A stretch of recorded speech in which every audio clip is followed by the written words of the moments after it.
Argentina has become one of my new favorite countries in the entire world. Okay, let me just start this video by saying that. But here's the thing, I should have visited a whole lot sooner. You can't argue that the vibes in Argentina are immaculate. Art is everywhere. They've got dance, music, food, nature. Can't ignore the cute little bouncy accent of the locals. It is all immediately iconic. That said, very much like your eccentric cousin or your unhinged college roommate, Argentina is a bit of a hot mess. Endearingly, of course, okay? We love her for it. But, yeah, she's all over the map, and it can make planning your trip a little bit challenging. My name is Josh, and I am a digital nomad who lives in a different country every single month. Join me as I explore the nation of Argentina for one of my most memorable travel experiences ever, and also one of the most unusual. I have never experienced anything quite like this before in all of my travels. I'm talking about Argentina's inflation. Now, I am not gonna sit here and make this a video about economics. I am not qualified to do that. But the insane inflation and economic instability that has been facing Argentina for years will absolutely affect you, and you 100% need to be prepared for it. It also makes choosing to visit Argentina a little bit of a gamble. The amount that it will cost you in your native currency will vary from year to year by a lot. Let me give you an example that involves tango, which is my favorite thing about Buenos Aires and about the Rio de la Plata region in general. Let's say you book a tango show at Bar Sur, which is a historic tango bar in the San Telmo neighborhood. If you're like me, you did it because you're a big fan of the movie Happy Together by Wong Kar-wai, and they filmed a lot of the movie there.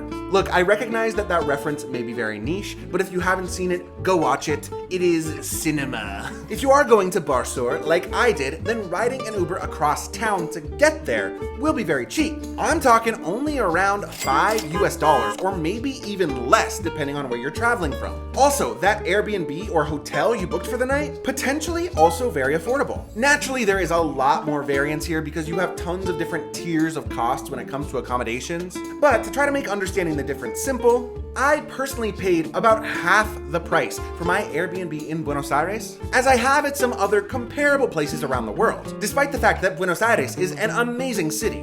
Okay, so far so good, right? Really cheap and affordable accommodation, really cheap and affordable transportation, but unfortunately, that's where the bargains end. See, the price to attend this tango event will easily run you somewhere around $70. And that's just to get in the door. If you choose to order any kind of food or wine while you're there, it'll run you another $50 at least. And that's just for tango in Buenos Aires. God forbid you decide to fly south down to the famous Patagonia region. If you head all the way down and book a day-long excursion from the city of El Calafate to see El Perito Moreno Glacier, you better be prepared to dish out somewhere between $150 and $300 depending on what you book and where you book it for one small little day trip. I am not joking. I spent as much on my half-day excursion to El Perito Moreno Glacier as I did for 14 nights at my Airbnb in Buenos Aires. That is insane. The math isn't mathing. So what's going on? And why now? And isn't Argentina supposed to be one of the more affordable countries to visit?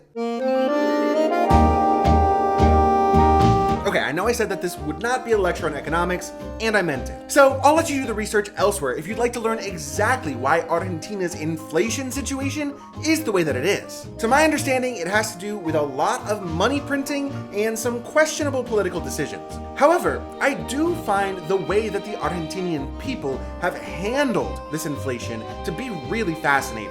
What has emerged in response to all of this is something called the blue dollar, an unofficial exchange rate that exists outside of the formal banking system. As you might imagine, if you're earning Argentinian pesos as your local currency, and that currency is inflating like crazy, you'll want to do something about that so that you don't lose all of your hard-earned savings. That's where the blue dollar comes in. The blue dollar is unofficial, but pretty standardized nonetheless. If you head down to Florida Street in Buenos Aires, you will hear people yelling, "Cambio, cambio," which means change. That's because they are trying to get you, the foreigner, to exchange your dollars or euros for Argentinian pesos at a rate that is better than what the banks or the government are offering. Why? Simply so that they can exchange their own money for dollars and euros, which have a better chance of holding their value over time. Because the exchange options for locals are quite limited elsewhere, it's honestly pretty genius. And if I had visited Buenos Aires just a couple of years ago, exchanging US currency for blue dollars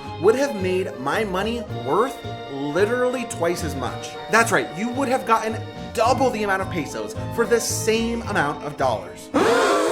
Bonkers bananas. As of now, things have settled down a bit because you receive a small discount when you pay with your foreign credit card, a rate known as the MEP rate. At the time that I am recording this video, it has become almost unnecessary to acquire blue dollars. The rate to exchange currency for blue dollars is only slightly better than what you'll get by using your card. And as such, for many people like myself, it is now just as popular to use a foreign credit card and avoid the inconvenience of acquiring cash altogether. That said, it's easy to see the effects of all of this. Anything within the country that has any sort of government regulation on pricing, such as with housing, can't pass new laws fast enough to keep up with inflation, which explains why those things are so affordable. Meanwhile, things with prices that can be changed on the fly, like food prices at restaurants or grocery stores, or tickets for touristic experiences, are jacked way up in order to account for the difference. Oftentimes, a 2-liter bottle of Coke Zero, my favorite, would run me $5 in Argentina, which is more than the price for an Uber all the way across town. With all that said, only one statement can really be made about Argentina. It is no longer a cheap place to visit for foreigners.